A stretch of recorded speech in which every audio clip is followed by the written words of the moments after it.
Welcome friends, myself Pradeep Kaushik और स्वागत करता हूं आप सभी का हमारे यूट्यूब चैनल पे।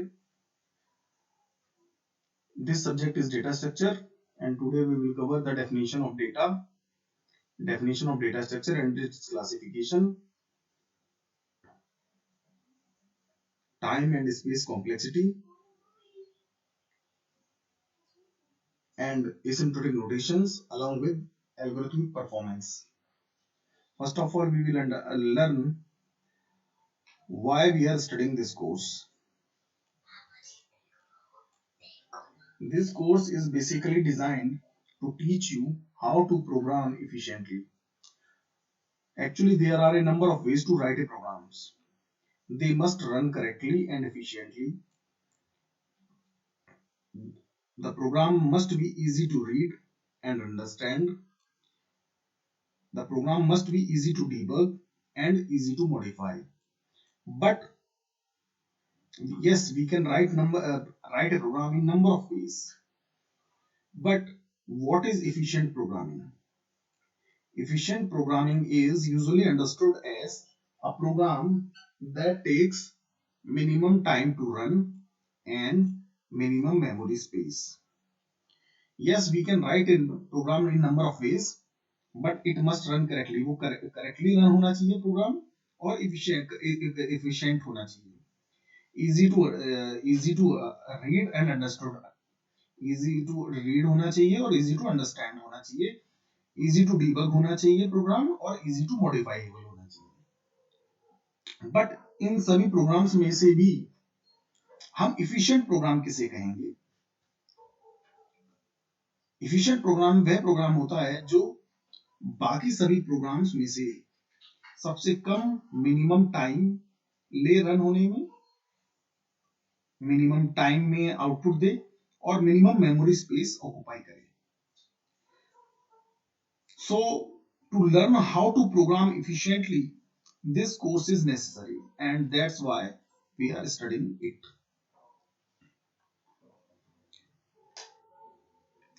Efficient programming करने के लिए ये कोर्स इंपॉर्टेंट है और इसलिए हम इसे पढ़ रहे हैं.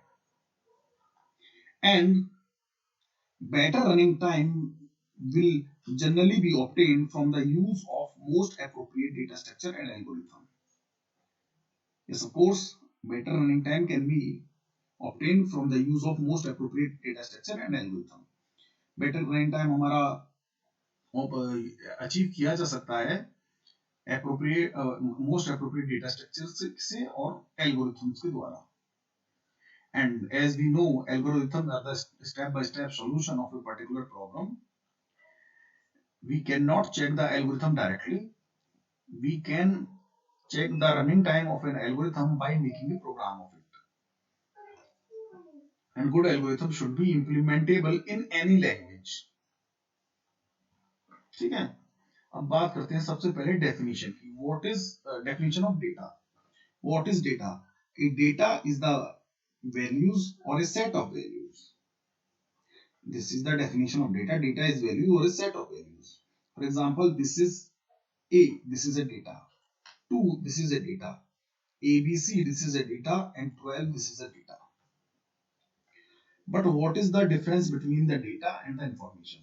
हम सभी ने बहुत पहले से पढ़ा है कि data is the raw information and information is the processed data. But what is the actual mean?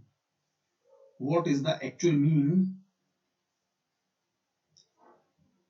that data, and what is the difference between data and information?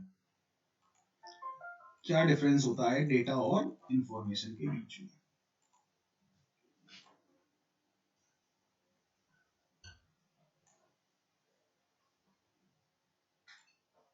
ठीक है, देखिए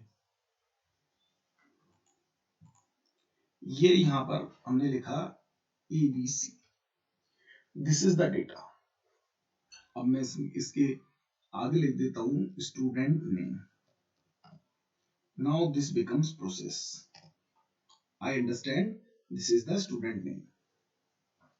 अब नाउ मैं इसके आगे लिख देता हूं JBIT student name. And now this is all more clear that this is JBIT student name. इससे पहले मुझे ये तो समझ में आ रहा था कि ये एक स्ट्रिंग है, लेकिन मुझे इसके अलावा और कुछ समझ में नहीं आ रहा था।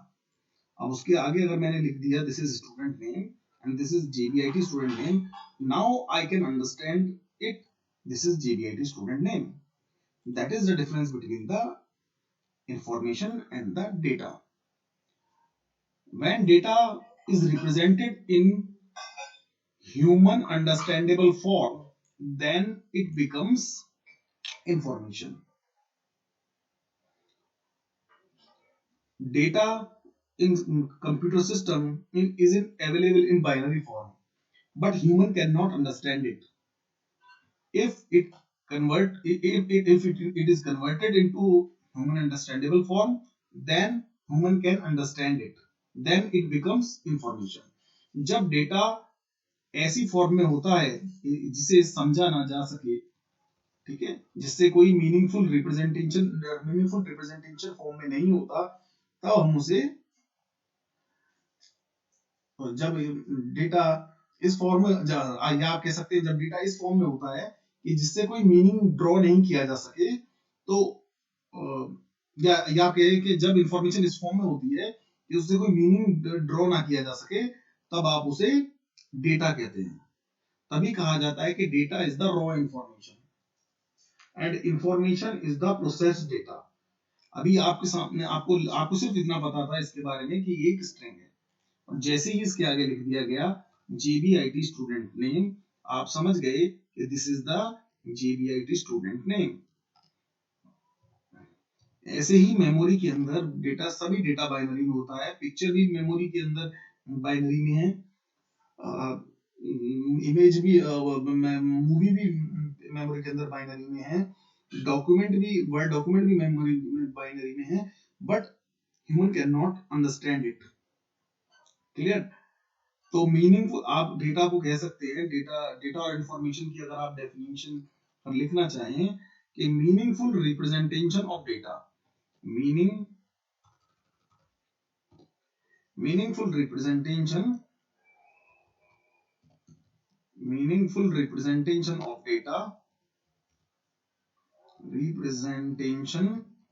of data, is information. Meaningful representation of data is information.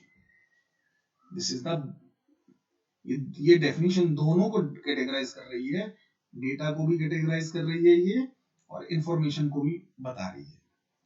अब आगे बढ़ते हैं.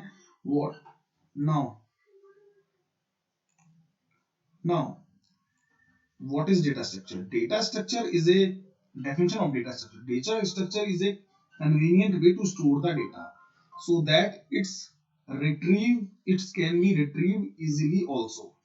डेटा स्ट्रक्चर डेटा को स्टोर करने का एक कन्वीनियंट माध्यम है ताकि वो रिट्रीव भी आसानी से किया जा सके. ऐसा नहीं होना चाहिए कि डेटा को स्टोर तो कर लिया, लेकिन जब उसे डिस्टोर करने की बारी आई तो उसकी फॉर्म बदल गई या वो रिट्रीव नहीं हो पाया. So data structure is a convenient way to store the data so that it can be retrieved easily also. Data structure data को स्टोर करने का एक माध्यम है, एक तरीका है, ताकि वो रिट्रीव भी किया जा सके आसानी से. और data structure specifies three properties. First one, organization of data. It means how data can be stored so that retrieve easily, that is organization of data. Accessing method. What method will use to access the data from data structure. And degree of associativity. It means a relationship between the data elements stored in a particular data structure. Data को store करने के बाद उसे retrieve कैसे किया जाएगा, that is organization. Accessing method, data को access कैसे किया जाएगा, ठीक है, किस मेथड से एक्सेस किया जाएगा. और degree of associativity means data का, ऑर्गेनाइजेशन का मतलब होता है डेटा को स्टोर करने के बाद रिट्रीव कैसे किया जाएगा. एक्सेसिंग मेथड का मतलब किस मेथड से उसको एक्सेस करेंगे. और डिग्री ऑफ एसोसिएटिविटी का मतलब होता है डेटा एलिमेंट्स के बीच में रिलेशनशिप. अब बात करते हैं क्लासिफिकेशन की. Classification Primarily, data structure is classified in two categories. First one primitive and second one non-primitive. Primitive data structures are integer, float, character, pointers. यानी predefined data types are called primitive data structure. यानी data types are also the data structure because it stores the data. And non-primitive data structures are arrays, list, files. ठीक है, ये non primitive क्यों होते हैं? क्योंकि ये प्रिमिटिव से ही मिलकर के बने होते हैं। और primitive data structures are provided by the language. ठीक है, these are the basic data structure. ठीक है, and list is also categorized list is also divided into two categories: linear list and non-linear list. Linear lists are stack, queues, linked list, circular linked list, and doubly linked list. And non-linear lists are graph trees. What is means linear and non-linear? Linear means linear lists are the data structure where memory locations is consecutive और sequential. यानी stack को अगर आप element को store करोगे तो उसके जो एलिमेंट्स हैं वो एक के बाद एक स्टोर होंगे। ठीक है, एक के बाद एक स्टोर होंगे तो उनको इनपुट भी एक के बाद एक ही कराएंगे, जब आउटपुट कराना होगा तो वो भी एक के बाद एक ही होगा। ठीक है, ठीक है, तो मोडस ऑफ ऑपरेंडी या ऑपरेशन जो होता है इसमें लीनियर वे में होता है। नॉन लीनियर के डेटा स्ट्रक्चर्स के अंदर क्या होता है, चाहे ग्राफ है चाहे ट्री है, इसमें मेमोरी लोकेशंस डेटा स्ट्रक्चर की डेटा की अलग अलग होती है। एक डेटा स्ट्रक्चर यहाँ पे स्टोर है, एक यहाँ पर कहीं और लोकेशन पे, एक कहीं और पे है। तो जब उनको इनपुट कराया जाता है तो वो भी नॉन लीनियर वे में होता है, और जब आउटपुट कराया जाता है तो वो भी नॉन लीनियर वे में ही होता है। ठीक है, ठीक है, यानी नॉन लीनियर डेटा स्ट्रक्चर की मेमोरी लोकेशंस लगातार होती है एक के बाद एक, और नॉन, ठीक है, लीनियर डेटा स्ट्रक्चर की मेमोरी लोकेशंस लगातार होती है एक के बाद एक, और नॉन लीनियर डेटा स्ट्रक्चर की मेमोरी लोकेशन लगातार नहीं होती है। ठीक है, ठीक है,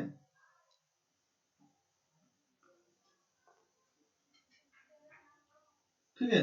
अब बात करते हैं operations on data structure. Operations on data structures, these are the common operations that can be applied all data structures. कुछ ऑपरेशंस ऐसे होते हैं जो सभी डेटा स्ट्रक्चर्स पे कॉमन होते हैं, लेकिन कुछ ऑपरेशंस ऐसे भी होते हैं जो पर्टिकुलरली किसी डेटा स्ट्रक्चर पे ही अप्लाई किए जा सकते हैं।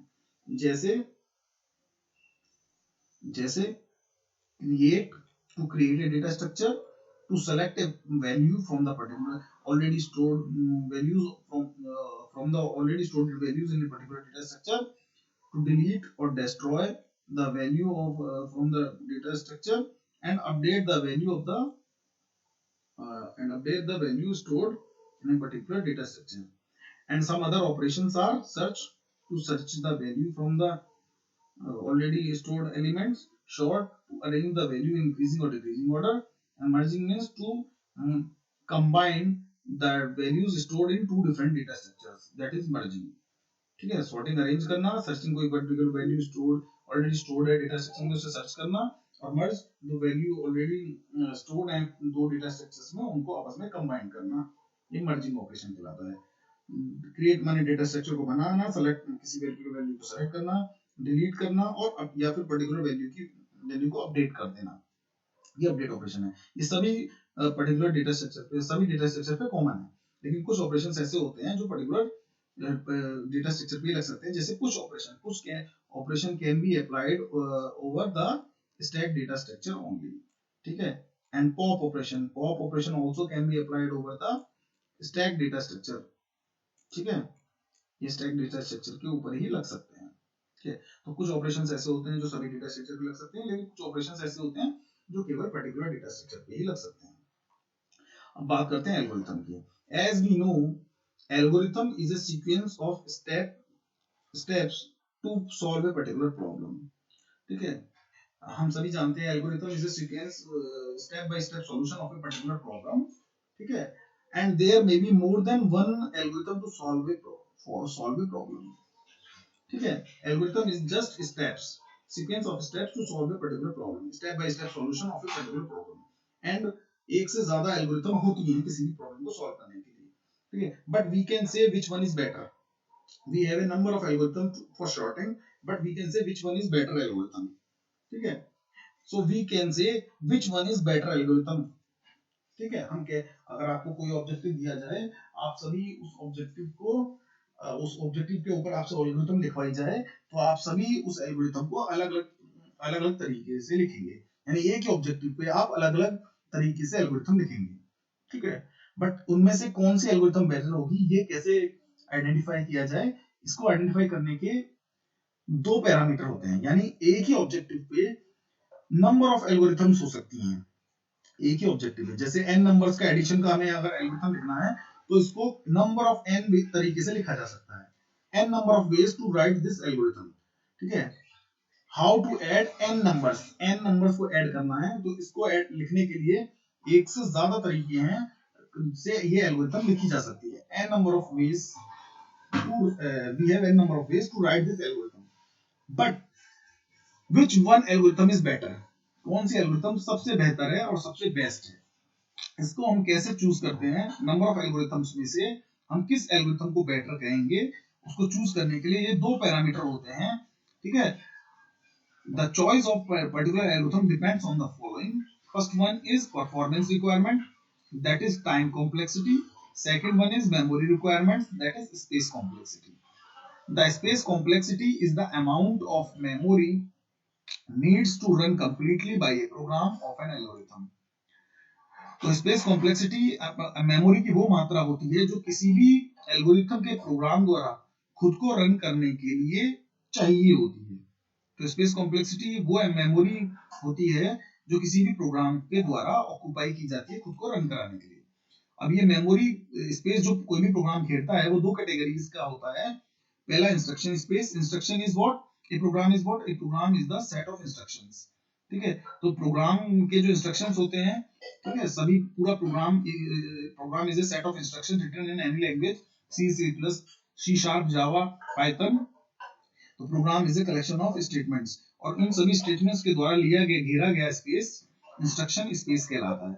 एंड डेटा सेकंड जो प्रोग्राम मेमोरी ऑक्युपाई करता है वो होता है डेटा स्पेस। डेटा स्पेस वो स्पेस होता है जो आप प्रोग्राम को इनपुट देते हैं और प्रोग्राम आउटपुट जो जनरेट करता है, इनपुट आउटपुट जो जनरेट करने के लिए जो प्रोग्राम मेमोरी ऑक्युपाई करता है वो आपका डेटा स्पेस कहलाता है, ठीक है। ठीक है, अब बात करते हैं time complexity. Time complexity is the amount of time needs to run completely by a program of an algorithm। Time complexity किसी भी एल्गोरिथम के द्वारा खुद को कंप्लीटली रन कराने के लिए लिया गया समय होता है, ठीक है। किसी भी एल्गोरिथम के द्वारा खुद को पूरी तरीके से रन कराने में लिया गया समय, ठीक है। या आप इस तरीके से भी कह सकते हैं input given and output produce, ठीक है, के बीच का जो समय अंतराल होता है वो आपका टाइम कॉम्प्लेक्सिटी कहलाता है, ठीक है। आप दोनों तरीके से कह सकते हैं। टाइम कॉम्प्लेक्सिटी समय की वो मात्रा होती है जो किसी भी एल्गोरिथम को खुद को रन कराने के लिए चाहिए होती है, ठीक है। अब usually space taken by a program can be fixed, but time will vary system to system, so we need some methods to compare running time memory space taken by an algorithm, that is asymptotic notations। होता क्या है कि किसी भी programme के द्वारा memory space किसी भी सिस्टम में चेक करेंगे सेम आएगा, ठीक है, मेमोरी स्पेस डिफर नहीं करता, लेकिन टाइम वेराई करता है। अगर आप सेकंड्स की टर्म में टाइम मेजर कर रहे हैं तो टाइम वेराई क्यों करता है, क्योंकि सिस्टम हार्डवेयर कॉन्फ़िगरेशन के ऊपर, ऑपरेटिंग सिस्टम के ऊपर और सीपीयू के आइडियल और बिजी होने के ऊपर ये बहुत ज्यादा डिपेंड करता है। तीन चीजों पे डिपेंड करता है टाइम, हार्डवेयर कॉन्फ़िगरेशन उस प्लेटफॉर्म की जिस पे आप टाइम निकाल रहे हैं, दूसरा ऑपरेटिंग सिस्टम, तीसरा उसका सीपीयू की स्टेट कि सीपीयू कितना ज्यादा फ्री है या कितना ज्यादा बिजी है, ठीक है। अब मान लीजिए किसी पर्टिकुलर सिस्टम पे केवल प्रोग्राम बनाया जा रहा है, उस पर रनिंग टाइम मेजर कर रहे हैं, तो उस पर रनिंग टाइम कम आएगा, क्योंकि सीपीयू के पास कोई और टास्क नहीं है प्रोसेस करने के लिए, कोई और प्रोसेसर नहीं है प्रोसेस करने के लिए, प्रोसेस नहीं है प्रोसेस करने के लिए, ठीक है। और अगर किसी और दूसरे सिस्टम पे आप चेक करेंगे, वहां पर बैकग्राउंड में बहुत सारे प्रोसेस चल रहे हैं, और उसके बाद आप वहां उस पर आप रनिंग टाइम निकाल रहे हैं, तो उसमें रनिंग टाइम अलग अलग आएगा, क्योंकि सीपीयू जितना ज्यादा फ्री होगा वो उतनी जल्दी उस पर्टिकुलर प्रोसेस को एग्जीक्यूट कराएगा। यानी सिस्टम, यानी कंप्यूटर 1 C1 और कंप्यूटर C2 पे आप अगर टाइम निकालेंगे, तो ये और कंप्यूटर C3 पे अगर आप रनिंग टाइम निकालेंगे, तो ये अलग अलग आएगा, ठीक है। इस वेरिएशन को ओवरकम करने के लिए, ठीक है, इस वेरिएशन को ओवरकम करने के लिए एक स्टैंडर्ड मेथड यूज किया जाता है, जिसे हम एसिम्प्टोटिक रोटेशन कहते हैं। तो हम रनिंग टाइम सेकंड्स की टर्म में मेजर नहीं करते। आपने देखा होगा कि रनिंग टाइम सेकंड्स की टर्म में कभी भी एल्गोरिथम्स का मेजर किया ही नहीं जाता, ठीक है। उसको मेजर करने के लिए हम स्टैंडर्ड नोटेशनल मेथड यूज करते हैं, जिसे हम एसिम्प्टोटिक नोटेशन कहते हैं। अब आगे बात करते हैं उसी के लिए, ठीक है। अब देखिए asymptotic, these are the asymptotic notations. ये 6 नोटेशंस होती हैं: big O big theta, big O big theta, big omega, small O small theta small omega, ठीक है। हम यहाँ पर केवल 3 नोटेशन पढ़ेंगे: बिग ओ, बिग ओमेगा और बिग थीटा, ठीक है, ठीक है। So we need some representations to represent or express time and space complexity. The time and space complexity is usually expressed in the form of a function fn, where n is the input size for a given instance of the problem being solved, ठीक है। तो हम किसी भी algorithm के running time को express करने, time और स्पेस कॉम्प्लेक्सिटी को एक्सप्रेस करने के लिए एक फंक्शनल टर्म में उसको रिप्रेजेंट करते हैं, जिसे हम fn कहते हैं, और यहाँ पर n is the number of input, ठीक है। अब ये करते कैसे हैं, मैं इसको बताने से पहले आपको डायरेक्टली ले चलता हूँ एग्जांपल के ऊपर। This is the example. देखिए ये हमारे सामने एक, यहाँ हमारे पास एक एल्गोरिथम है, this is the algorithm here. ये हमारे सामने एक एल्गोरिथम हमने लिखी हुई है, ठीक है। This is the algorithm here, और जिसका रनिंग टाइम हम निकाल रहे हैं, ठीक है।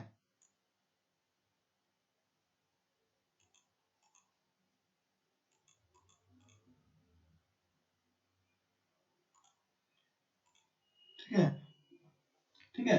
अब देखिए हम, जब हम सेकंड की टर्म में रनिंग टाइम नहीं निकालते और हम एसिम्प्टोटिक नोटेशंस की फॉर्म में रनिंग टाइम को एक्सप्रेस करते हैं, तो उसको एक्सप्रेस करने के लिए हम नंबर ऑफ अकरेंसेस देखते हैं।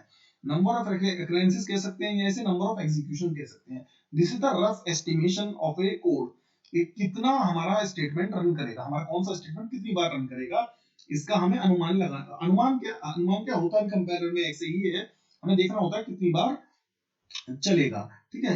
हमको उसको बिना कंप्यूटर की हेल्प से हमें ऐसे ही उसके नंबर ऑफ स्टेप्स देखने होते हैं कि वो कितनी बार रन करेगा। जैसे ये फॉर लूप है, ये फॉर लूप n टाइम चल रहा है, ठीक है।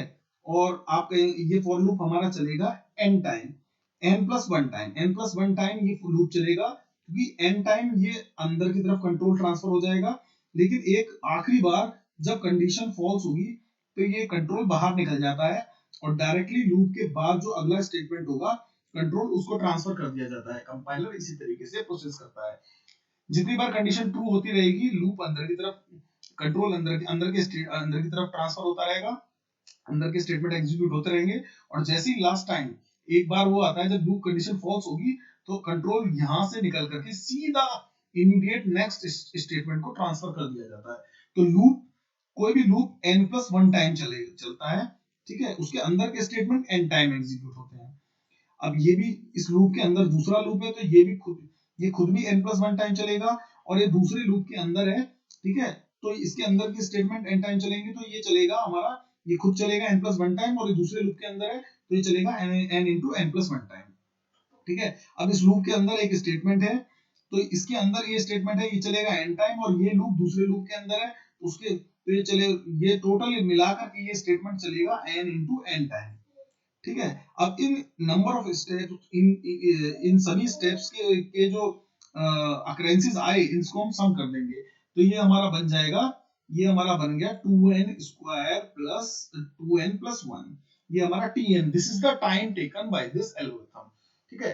अब इस tn के अंदर जो ये कांस्टेंट टर्म है 1, इसको हम डिस्कार्ड कर देते हैं, इस कांस्टेंट टर्म को हम डिस्कार्ड कर देंगे, ठीक है, कांस्टेंट टर्म को डिस्कार्ड कर दिया जाता है क्योंकि रनिंग टाइम ज्यादातर nth टर्म में ही निकाला जाता है। ठीक है, ठीक है। अब इसको हम डिस्कार्ड कर देंगे तो ये हमारा बन गया fn 2n² plus 2n। This is our fn, this is our function fn जिसकी हम बात कर रहे थे। This is our function fn। ठीक है, ठीक है, ये हमारा फंक्शन बन गया 2n² प्लस 2n fn। अब इस fn से हमें दो वैल्यूज फाइंड आउट करनी होती हैं, एक लोअर बाउंड और एक अपर बाउंड। अब ये लोअर बाउंड और अपर बाउंड क्या होता है, इसको समझने के लिए हम यहाँ पर थोड़ा सा समझते हैं। देखिए ये यहाँ पर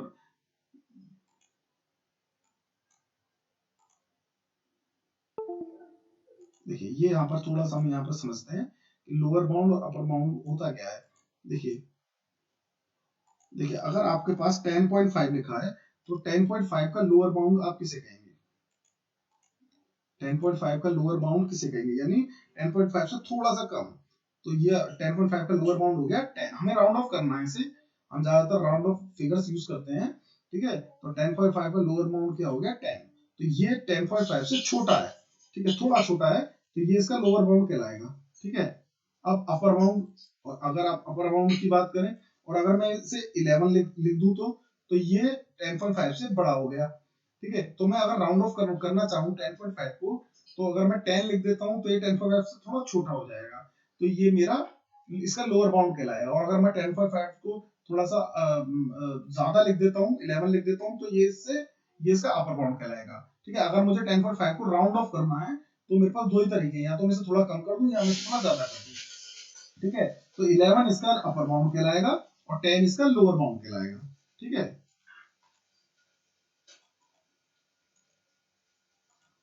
ठीक है, ठीक है। जी, तो हमें दो वैल्यूज फाइंड आउट करनी है। ठीक है, इस फंक्शन की 2n², एक लोअर बाउंड और एक अपर बाउंड। मैंने 2n² प्लस 2n² मैंने 2n²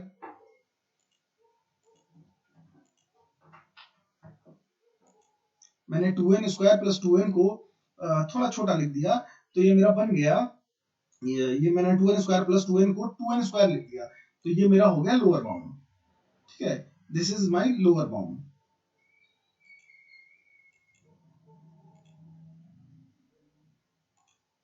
ठीक है, ठीक है, और मैंने अगर 2n², क्योंकि 2n² के साथ 2n भी जुड़ा हुआ है।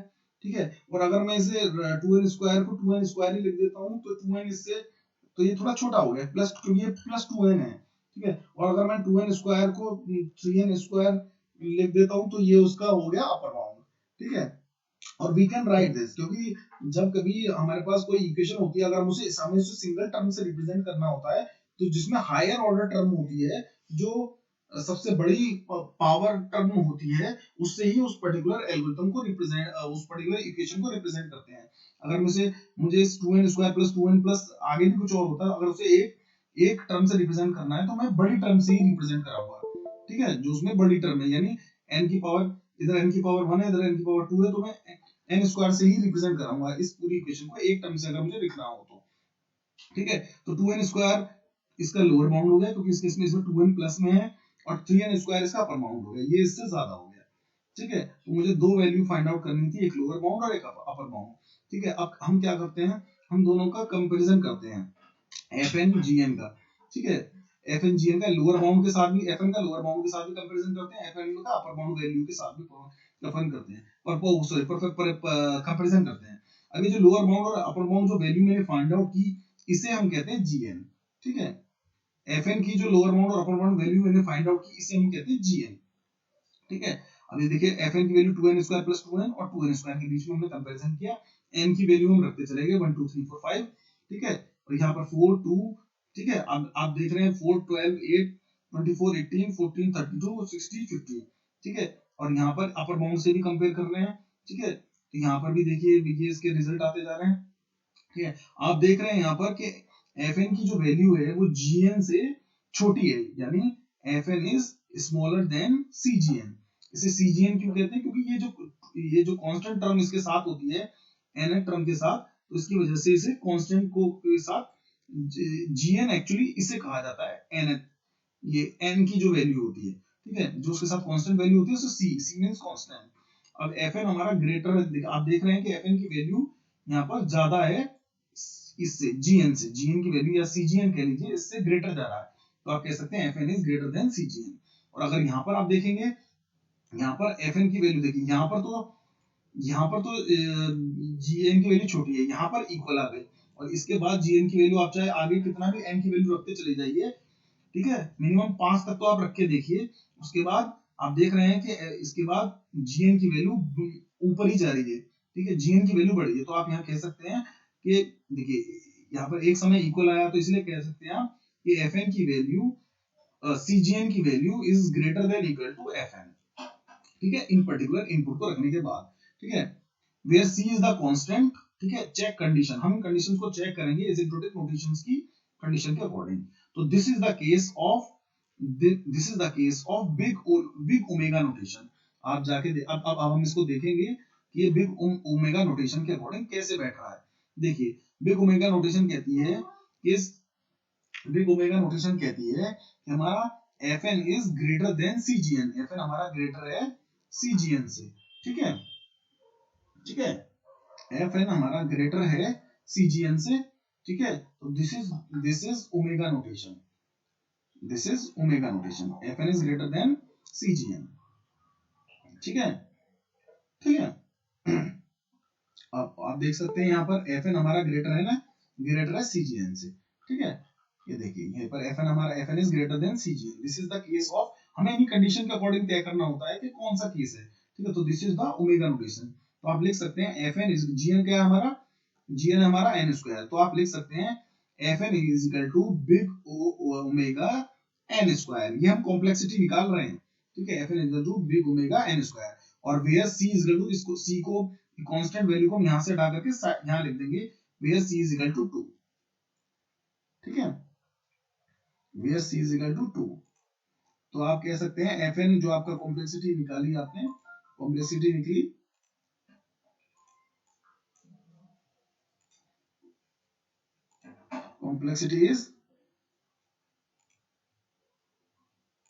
complexity is fn is equal to omega n square where c is equal to 2। अब यहाँ पर आप देखिए, अब यहाँ पर आप देखेंगे कि fn की cgn की वैल्यू ऊपर है और fn की cgn is greater than fn। अब इसे आप देखेंगे किस केस के अकॉर्डिंग है ये देखिए ये आपका बिग ओमेगा ओ का केस बैठ रहा है कि cgn is greater than equal to fn, cgn बड़ा है fn से, ठीक है, तो this is the case of big O notation, so you can say fn is equal to big O n square where c is 3, ठीक है, ठीक है। अब थीटा नोटेशन देखते हैं, थीटा नोटेशन इन्हीं तीनों केस में निकालते हैं, तीनों किसी भी एल्गोरिथम का रनिंग टाइम आप तीनों केस में निकालेंगे, इन्हीं तीनों में से कोई बेस्ट होता है, एवरेज होता है और कोई वर्स्ट केस होता है, ठीक है, बेस्ट केस किसी भी एल्गोरिथम के द्वारा लिया गया सबसे बेस्ट परफॉर्मेंस होता है, और वर्स्ट केस किसी भी एल्गोरिथम के द्वारा लिया गया सबसे ज्यादा समय होता है, और एवरेज केस एवरेज इनपुट पे लिया गया समय होता है, ठीक है। तो अब आप देख सकते हैं, देखिए ये देखिए ये यहाँ पहले हम थीटा का केस देखते हैं, थीटा में ये देखिए थीटा नोटेशन में ये दोनों, इन दोनों का ही बिग ओ नोटेशन और ओमेगा नोटेशन का ही ये मिला जुला रूप होता है कि वेयर f1 यहाँ पर जब fn की वैल्यू cgn से ग्रेटर है, ठीक है, और C2GN से छोटी है, ठीक है, ये देखिए यहाँ पर Fn की वैल्यू CGN से यहाँ पर छोटी है और यहाँ पर Fn की वैल्यू CGN से ग्रेटर है, ठीक है, तो Fn की वैल्यू C1GN से बड़ी है और C2GN से छोटी है, तो ये इन्हीं दोनों का मिला जुला रूप है। तो हम यहाँ पर लिख सकते हैं, देखिए हम देख सकते हैं कि Fn की वैल्यू ग्रेटर है 2 पे और स्मॉलर है 3 पे, ठीक है, तो C1 से ग्रेटर और C2 से स्मॉलर, ठीक है, तो आप लिख सकते हो यहाँ पर कि Fn is equal to theta n square, C1 is 2 and C2 is 3, ठीक है, ठीक है, रनिंग टाइम वही होगा थीटा ऑफ gn, ठीक है, और कांस्टेंट की वैल्यूज को हम यहाँ पर लिख देंगे, ठीक है, तो yes we can say asymptotic, ये देखिए एसिम्प्टोटिक नोटेशन जो होती है ये जो हम यहाँ पर जो टाइम निकालते हैं, ये जो हम ग्राफ हमने प्लॉट किए हुए हैं, ये ग्राफ हमने एक्चुअली, ये ग्राफ जो हमने प्लॉट किए हुए हैं, ये एफ एन और जी एन की वैल्यूज के बीच में,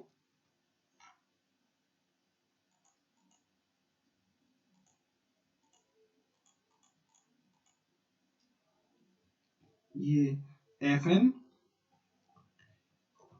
एन और जी एन की वैल्यूज के बीच में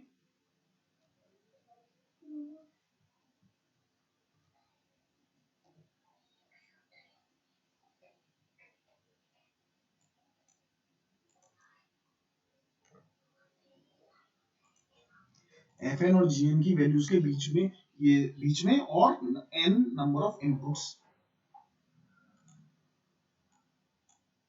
एन नंबर ऑफ इनपुट्स के बीच में हमने ड्रॉ किया हुआ है। तो आपने यहाँ पर ऊपर भी, यहाँ पर एग्जांपल में भी देखा था, कई बारी वैल्यू एन की वैल्यू, कई बारी एफ एन और जी एन की वैल्यू नीचे होती है। देखिए यहाँ पर नीचे थी, यहाँ पर बराबर हुई, यहाँ पर ऊपर निकल गई। तो ये वैल्यूज इसलिए ओवरलैप करती रहती हैं। और एन नॉट हम उस पॉइंट को कहते हैं जहां पर दोनों की वैल्यू एक दूसरे से सेपरेट कर जाती है, सीजीएन और एफएन की वैल्यू। यानी इस एन नॉट पॉइंट के बाद सीजीएन की वैल्यू या तो एफएन के ऊपर जाएगी या नीचे जाएगी, यानी अपर ऊपर चली जाएगी या नीचे चली जाएगी। जैसे इस पॉइंट के बाद ये यहाँ पर एन नॉट कहलाएगा, this point is an not. ठीक है, इस पॉइंट को आप यहाँ पर एन नॉट कहेंगे, क्योंकि इस पॉइंट के बाद, इस पॉइंट के बाद यहाँ पर जीएन की वैल्यू ऊपर ही चली गई। ठीक है ना? ठीक है, और हर हर हर एग्जांपल में ये पॉइंट नहीं आता, लेकिन कहीं ना कहीं ऊपर ओवरलैप कर सकती हैं इसकी वैल्यूज। ठीक है, ठीक है। तो बिग ओ नोटेशन आप किसे कहते हैं? Where there exist big F N is equal to big O N. अब बिग ओ नोटेशन आप कैसे कहते हैं कि F N is equal to big O N, big O of Gn, there exist positive constants,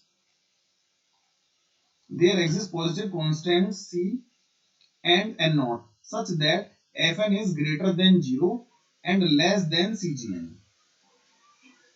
Fn is equal to big O of Gn, there exist positive constants C and N naught such that Fn is greater than 0 and less than Cgn for all n is greater than N naught. ठीक है, हम कम ये इसकी condition होती है जब आपका F N less than होता है सीजीएन से।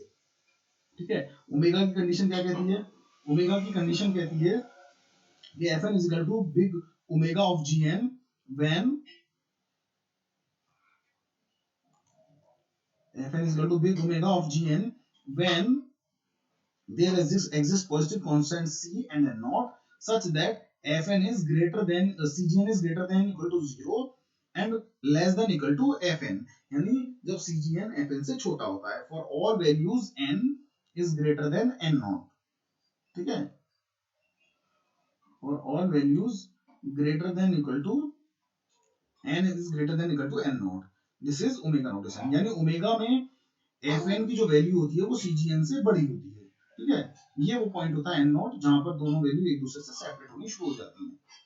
ठीक है, ठीक है, और इसके बाद या तो ऊपर जाएंगे या नीचे जाएंगे। और एफएन के ओमेगा नोटेशन के केस में, ओमेगा नोटेशन के केस में एफएन की वैल्यू सीजीएन से ऊपर ही जाती है। ठीक है, और बिग ओ केस में एफएन की वैल्यू सीजीएन से एक पॉइंट के बाद ओवरलैप होने के बाद, एक पॉइंट के बाद उसके बाद नीचे ही जाएगी। ठीक है, ठीक है, वो हम नंबर ऑफ इनपुट, वो हम इन बेसिक कंपैरिजन बेसिस पे देख लेते हैं कि कौन सा केस बैठ रहा है। और जो ओमेगा जो जो थीटा नोटेशन होती है,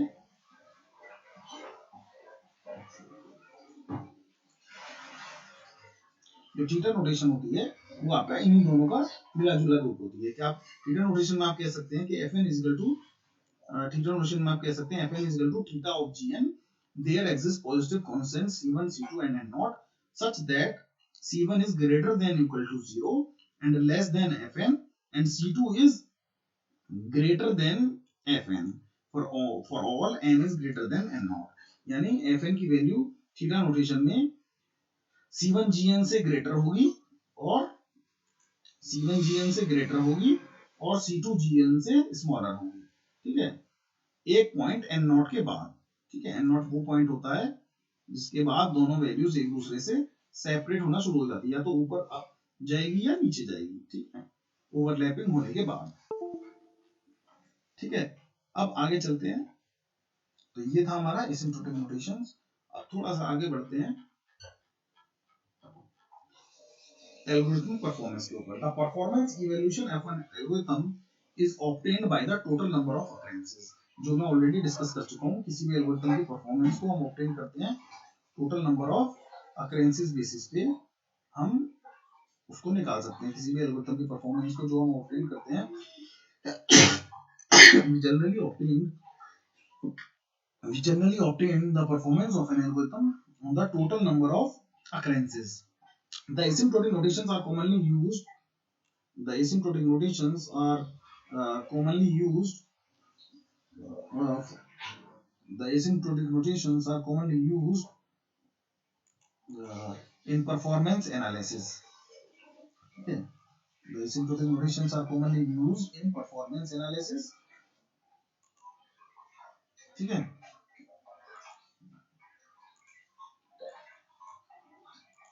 so asymptotic notations are commonly used in performance analysis and used to characterize the complexity of an algorithm. ठीक है, asymptotic notations are commonly used in performance analysis के लिए हम यूज करते हैं asymptotic notations को।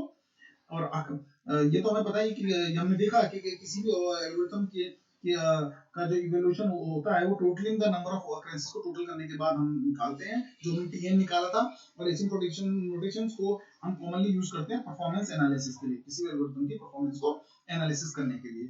एल्गोरिथम की कॉम्प्लेक्सिटी कितनी है, तीनों केसेस में, best case, worst case and average case. उन्हीं तीनों में से ये तीनों केस हमने जो निकाले, थीटा, ओमेगा और बिगो नोटेशंस के द्वारा, इन तीनों में से कोई बेस्ट केस होता है, इन तीनों में से एवरेज केस, इन तीनों में से वर्स्ट केस। ठीक है, बेस्ट और वर्स्ट केस जनरली निकलता है ओमेगा बिगो नोटेशन से, और बेस्ट केस निकलता है ओमेगा नोटेशन से, और वर्स्ट केस जनरली निकलता है आपका थीटा नोटेशन से। ठीक है, ठीक है। अब हाँ, कंप्यूटर एल्गोरिथमिक एफिशिएंसी। तो algorithm in computer science, algorithm efficiency is used to describe those property of an algorithm which relates to the amount of resources used by the algorithm. An algorithm must be analyzed to determine its resources.